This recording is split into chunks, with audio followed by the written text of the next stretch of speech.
para se ta gatuaj, jashtë i qëndron e vërteta.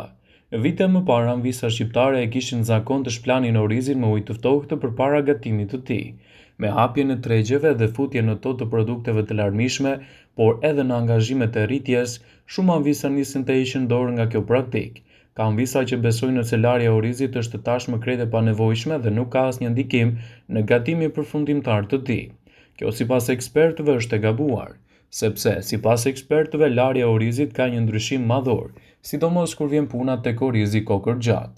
Shpërlarja largon papastërtitë e akumuluara në pako dhe mbi të gjitha eliminon nisështen që vesh sipërfaqen e kokrave të cilat më pas bashkohen dhe ngjiten gjatë gatimit.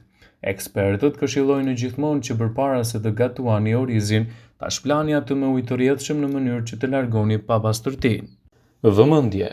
Informacione në këtë video kanë për qëllim që të plotësojnë, të mos zhvendësojnë këshillat nga mjeku juaj ose ofruesi